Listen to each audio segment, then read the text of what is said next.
Shove it, man! Alright, Shove It Squad, the Hawk enjoyed TNA so much last week. Honestly, that was the finest show I've seen from them in years. The star power, the crowd, the promos, the perfect balance of wrestling and storylines, and the overall hope for the future it gave me. So for the first time in literally years, I'm following it up with another Impact review. They earned it, and they earned our love and attention with that last show. Now that show was live, this one isn't, so not sure if we're going to see a notable difference, so here goes. But I think this should be great. Well, it may not be live this time, but everything seems to look just as good. We're still in San Antonio, Texas. This seems to have been taped on the same day as the live show from last week. Ziggler will be the first man out. He wants to discuss how he lost his title to Joe Hendry. See, I'm pretty sure this was a botch from last week, because Zolf said he was going to address the crowd about his title loss last week, but he's doing it now? It feels like the production messed up here. He looks like he's on the verge of tears. He is proclaiming that he wants to have a rematch, but then he's interrupted by his screaming, squirting, snivelling brother. He's here to give Zolf a pep talk and remind him that he is better than Joe Hendry. For some reason, Zolf thinks his brother is going to do well this year. They get interrupted by First Class, a man with a pink hair, Casey Navarro, and AJ Francis. This guy's been a promo machine since signing with TNA. He's here to talk to the only member of the family which matters, and that's obviously Dolph. Francis can't believe he lost to someone as bad as Joe Hendry. He reveals he's now got the most lucrative contract in the history of wrestling, and it will now be the TNA J Francis era.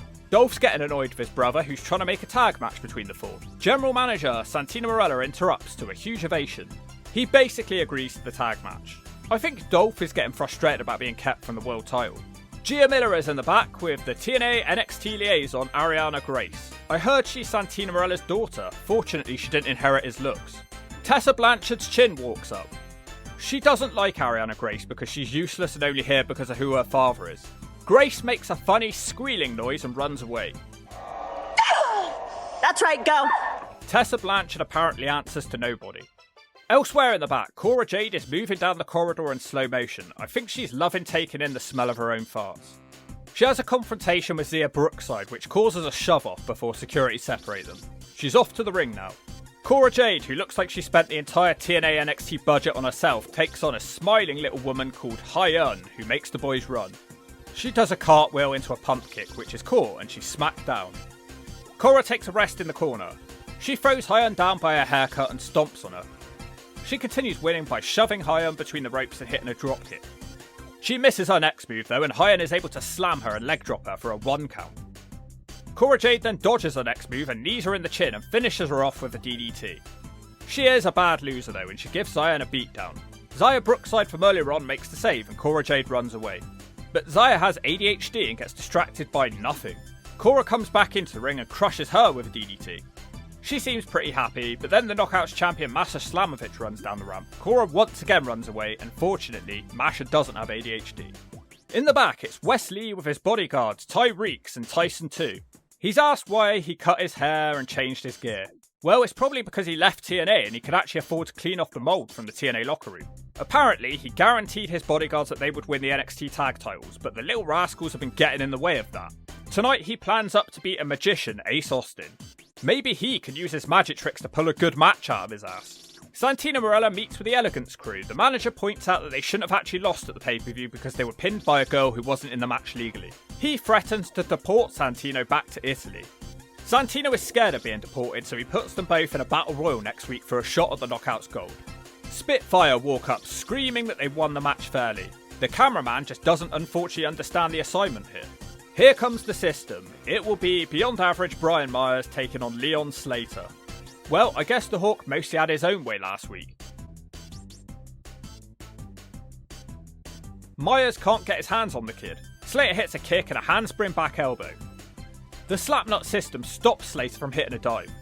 Slater's too distracted though, and Myers hits him with a bodyboarding boot. Myers whips him upside down in the corner, and after a very long time, Slater hits a springboard crossbody. It's all the boy from Bradford now. He nails a big kick and the Blue Thunder Bomb for a 2. He can't manage a dive, but he does manage to connect with a Bradford bootstrap and a double down.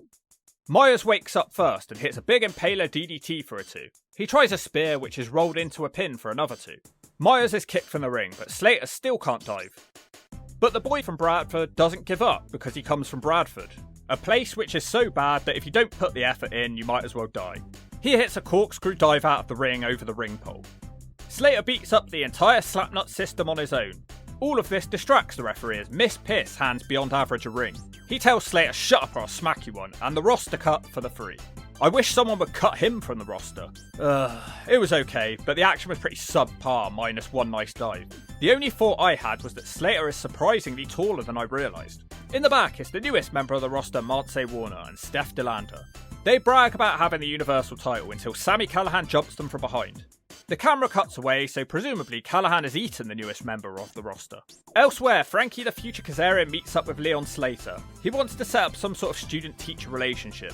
Slater is against that. He says he's not carrying the Ras Clark trophy and he's sick of everybody here. The Slapnut system walk up to gloat and offer him a place in their group to carry their bags. He's getting bullied hard until the Hardy Boys walk up. They try to exchange insults, but none of it's funny and they don't have a clue what they're saying. It sets up a 6-man tag for next week. The camera starts looking for someone, but the arena is too dark. Come on TNA, the production was so good last week, what is this? Eventually Callihan and Warner brawl out of the darkness. I guess Sami didn't eat him after all. Sami throws a chair into the ring which lands perfectly on Warner. He's about to smack him with a baseball bat when Steph DeLander causes a distraction and Warner once again hits Callihan with the belt. Warner stands tall and kisses the missus. Eric Young and Steve Macklin meet in the back. Eric is determined to cheer Josh Alexander up. Macklin wants nothing to do with that and doesn't trust him. Laredo Kid, who I didn't realise still existed on this show, well, he's been on and off with TNA since 2017, which means he's not very good. 6 or 7 years of random X Division matches with no progression or character. Fortunately, his opponent Mustafa Ali does have character. He stated last week that his goal is the world title now. Laredo Kid starts going nuts with the luchador stuff until he botches and the crowd groan inside. He hits a head scissors and kips up, almost falling over in the process. He tries a dive into the ring which is countered with an Ali dropkick. He thinks he's on top now but runs straight into a Michinoku driver. The match trundles along.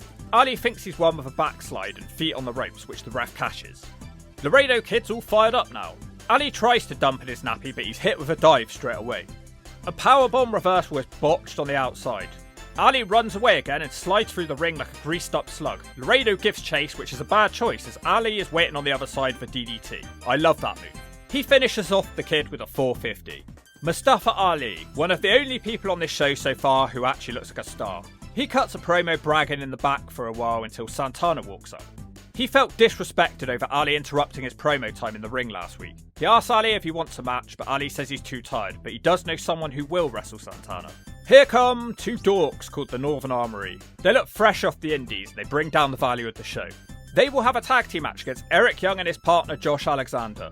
I don't understand or see the point in this storyline. Alexander said he was done with TNA and he quit, but now he's here in a boring tag team with Eric Young. The generic bad guys team up on Alexander for ages. God damn it, this show is so disappointing. Classic TNA, 1 step forward and 2 steps back. I was full of praise of the show last week, which was full of stars, energy, and it felt like a proper show. This has felt like just another indie show. The effort just hasn't been there on this night. Then I have to eat my words because completely out of the blue, Eric Young turns on Josh Alexander. The Northern Armory hit Josh with one of the lamest double teams of all time. Josh puts his life at risk, but the crowd just groan at the move. I have no idea what it was even supposed to be. So Eric Young is doing yet another faction? These two guys must be cheap, because there has to be hundreds of better options than them. Hey, at least it's something. Little did I know, it was one of the most eventful moments of the show. Here comes NXT's Wesley. He faces Ace Austin, who has horrible new music, which is just a rapper screaming ABC over and over again. Who's underwhelming? ABC. Who's not AJ Styles? ABC. Who makes me want to stop watching? ABC. Underwhelming. Underwhelming. Ace Austin's career needs helping. I don't really hate this guy, I'm just burnt out. This show sucks Sonny Siaki's ass. Every match is the same, the crowd are much more silent, there's no in-ring promos. I know exactly what happened here. These matches took place at the same night as the show from last week, but these were deemed not important or good enough for the live show. So they filmed them, chopped them up and inserted some quick backstage interviews to call it a wrestling show. Voila. So it's a B show. These are the B-tier players. I wouldn't pay to see any of these people other than Ziggler and Ali. And where the fuck are the knockouts? Anyway, this match is botchy and bad, and someone is loudly yelling boring. And no, it wasn't the Hawk, although I'd much rather be in Texas myself. Annoyingly, Wesley isn't in a rush to finish this one either. The match just goes on forever. I don't want to see two random wrestlers with no backstory fight for 15 minutes. Tyson Reeks tries to interfere, but it backfires. Ace Austin botches a Fosbury flop. God, this match is bad. The Goons struggle to grab Austin's boot. Why is it so difficult? When he turns around, he's hit with a wacky, flipping, flopping, flapping kick, and Wesley wins. Ace Austin needs to go away and come back with something new, because it just isn't working, man. I know TNA fans who have been watching for the last few years love him, but tell me, has he progressed? Has he improved? Has he done anything remotely interesting, other than some cool moves? And I actually do think this guy has value. He has a good look. If I was in charge, I wouldn't actually fire him. He just needs a repackage and a storyline. But he's just been booked as this guy with some potential for years, but nothing else. He's boring. And this match was terrible. Predictably, the little rascals save him from a beating. And as I said last time, I have zero interest in a Rascal versus former Rascals feud.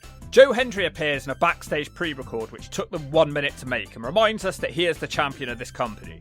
Hendry doesn't know who his first challenger will be, but he announces that next week we will get a Joe Hendry concert. Sounds like next week will be better then. Listen TNA, most fans want their world champion on every single show. He's the champion because he's the most popular person in the company. If you remove him from a show, that means the show suffers. We are already at the main event of an extremely uneventful Impact. First Class, AJ Francis and Casey Navarro take on the Ziggler brothers. Has AJ Francis impressed anybody else on this show? I don't think people really thought he'd do so well. Not seen much from his partner yet, but we will hear. He actually reminds me a little bit of Juventud Guerrera. Dolph is dominant with his dropkicks and even one working with his brother. They throw Navarro at the ring and onto his partner. First Class take control during the advert break.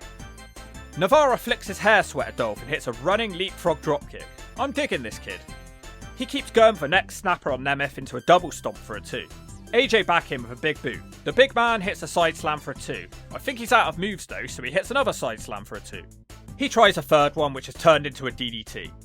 I don't understand if Ryan Nemeth is a heel or a face. Dolph gets the tag. Dolph kills Navarro with net breakers and 10 elbow drops. Francis has to make the save. Dolph reverses the chokeslam with a super kick and they clothesline him away. Ryan finishes him off with a double axe to the outside. Whilst that's going on, Navarro almost rolls up Dolph and then he hits a kick which also comes close to beating him. Ziggler's had enough of Navarro now and he launches him into the air and also hits the Famouser. Ryan Nemeth makes a blind tag as Dolph hits the zigzag and Ryan Nemeth steals the pin. So I'm guessing the story here is that this glory hog who's tired of being overshadowed by his brother will eventually lead to a brother versus brother match. Except it's probably too early to do this match because they haven't teamed for long in TNA and Ryan is still a relative unknown. It's not like they were a successful tag team in TNA. I don't think they've earned a feud. What, because they're just both brothers? Ryan seems to have been a dick the whole time he's in TNA. First Class are good, and that's the end of the show. 1 step forward, 2 steps back. That's all I keep thinking. This show was so good last week, and now we get this. I was actually excited to check this out. When was the last time the Hawk reviewed 2 weeks of TNA telly in a row? That should tell you that I actually wanted to do this.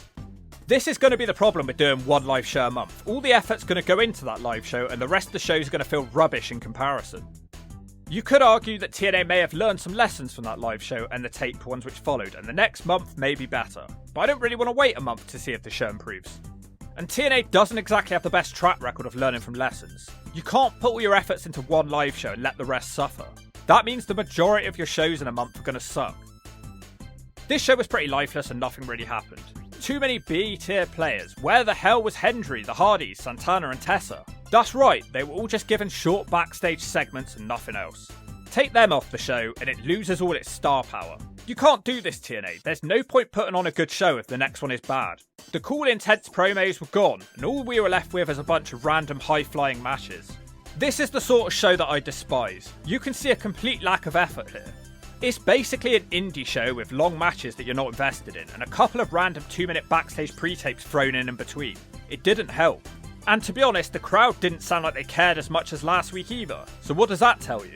There was no effort here to make anything remotely creative or interesting. Stop half-assing it, pull your fingers out, smack yourselves in the gut and beg for the Hawks' forgiveness for wasting my time.